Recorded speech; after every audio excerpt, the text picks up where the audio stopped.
नमस्कार दोस्तों, स्वागत है आपका साइट फॉर वर्ल्ड के ऑफिशियल लर्निंग प्लेटफॉर्म पर, जहां स्टूडेंट्स और जॉब सीकर्स के लिए करियर, टेक्नोलॉजी और प्लेसमेंट से जुड़ी इंडस्ट्री ओरिएंटेड और प्रैक्टिकल नॉलेज दी जाती है। अगर आप अपनी स्किल्स को नेक्स्ट लेवल तक ले जाना चाहते हैं तो आप बिल्कुल सही जगह पर आए हो। चलिए शुरू करते हैं आज का इम्पोर्टेंट सेशन। नमस्ते स्टूडेंट्स। आपने कभी सोचा है कि Amazon, फ्लिपकार्ट या नेटफ्लिक्स जैसी वेबसाइट्स इतनी स्मूथली बिना किसी ग्लिच के कैसे चलती हैं? इनके पीछे ना एक बहुत बड़ी टेस्टिंग प्रोसेस होती है। आज हम इसी केओस को कंट्रोल करने वाले एक पावरफुल टूल के बारे में बात करेंगे, सेलेनियम। रेडी हो? फोकस मोड ऑन है ना? चलिए शुरू करते हैं। तो सबसे पहले एक बेसिक सवाल दिमाग में आता है कि हम इन वेबसाइट्स को हाथ से ही क्लिक कर करके टेस्ट क्यों नहीं कर लेते, जैसे एक नॉर्मल यूजर करता है। आसान लगता है ना? सोचने वाली बात है। देखो, ये लगता आसान है पर असल में है नहीं। मैनुअल टेस्टिंग बहुत स्लो होती है। एक ही चीज को बार बार अलग अलग ब्राउजर्स पर चेक करना कितना रेपिटेटिव और बोरिंग हो जाता है। और हम इंसान हैं, गलती तो हो ही जाती है, राइट? एक छोटी सी गलती और एक बड़ा सा बग प्रोडक्शन में लाइव जा सकता है। प्रॉब्लम समझ आ रही है ना? और इसी प्रॉब्लम का सॉल्यूशन है ऑटोमेशन। तो चलिए इस कहानी के हीरो से मिलते हैं, जिसका नाम है सेलेनियम। ये वेब ऑटोमेशन के लिए इंडस्ट्री का स्टैंडर्ड यानी गो टू टूल है। और ये मैं ऐसे ही नहीं बोल रहा, ये कोई छोटा मोटा टूल नहीं है। जैसा कि आप इस पाई चार्ट में साफ साफ देख सकते हैं, ऑटोमेशन मार्केट में सेलेनियम का दबदबा है। सबसे बड़ा हिस्सा इसके ही नाम है। हाँ, सही देखा आपने।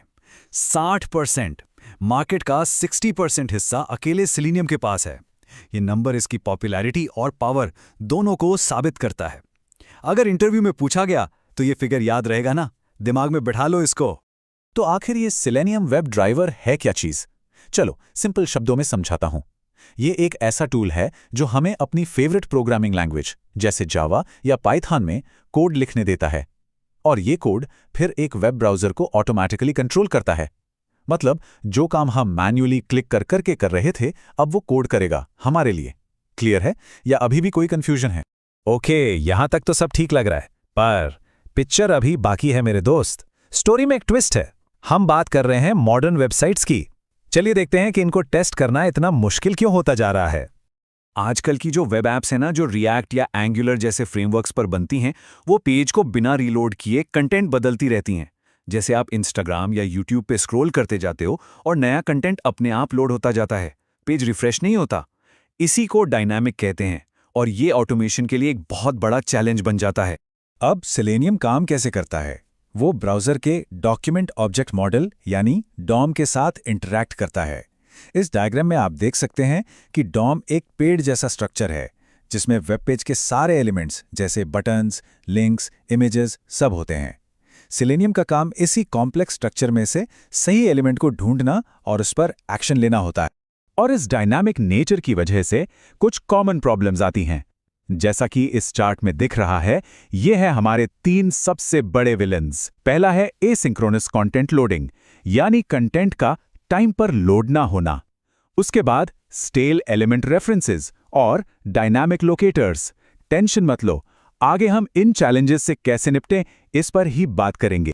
तो इन चैलेंजेस, इन विलन से कैसे निपटें, घबराने की बिल्कुल जरूरत नहीं है।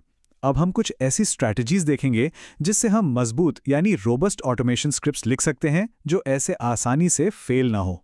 रेडी हो? याद है पिछले चार्ट में हमने स्टेल एलिमेंट रेफरेंस देखा था?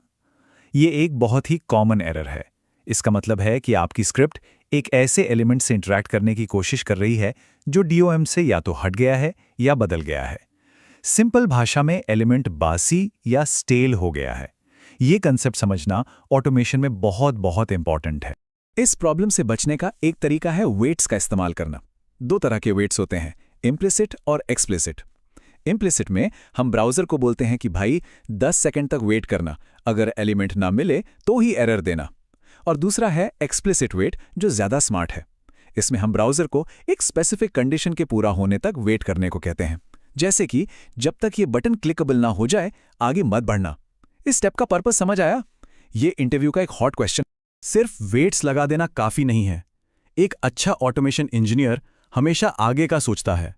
अब हम देखेंगे कि कैसे ऐसी टेस्ट स्क्रिप्ट्स बनाएं जिन्हें आगे चलकर मैनेज करना यानी मेंटेन करना आसान हो। ये जूनियर से सीनियर लेवल की सोच है। और इसके लिए सबसे पॉपुलर डिजाइन पैटर्न है पेज ऑब्जेक्ट मॉडल या POM। ये एक तरीका है जिसमें हम हर वेब पेज के एलिमेंट्स को एक अलग ऑब्जेक्ट क्लास में ऑर्गेनाइज करते हैं।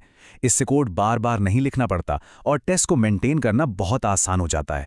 इसको नोट किया? सीरियसली इसको स्टार मार्क कर लो, इंटरव्यूज में ये जरूर पूछा जाता है। तो POM के फायदे क्या हैं?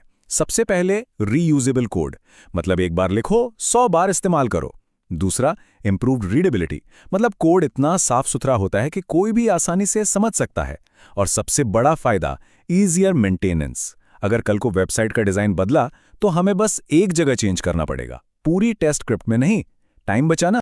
एक रेडिट यूजर ने बहुत अच्छी बात कही है, ध्यान से सुनना। लोगों को कभी कभी लगता है कि टेस्ट्स बेकार होते हैं और हमें टेस्ट नहीं लिखने चाहिए, जबकि सच्चाई ये है कि हमें बस खराब टेस्ट्स नहीं लिखने चाहिए। ये लाइन पूरी टेस्ट ऑटोमेशन की फिलॉसफी को समराइज करती है।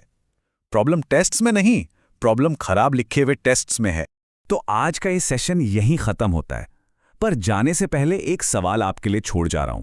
खुद से पूछना, क्या आपके टेस्ट लंबी रेस के लिए बने हैं या सिर्फ आज का काम निकालने के लिए? इस पर जरूर सोचना। और हां, सिर्फ वीडियो देखने से नहीं होगा, प्रैक्टिस करोगे ना? अभी वीडियो पॉज करो और इन कॉन्सेप्ट्स को हमारे चैनल को सब्सक्राइब कीजिए और वीडियो को अपने दोस्तों के साथ शेयर जरूर कीजिए।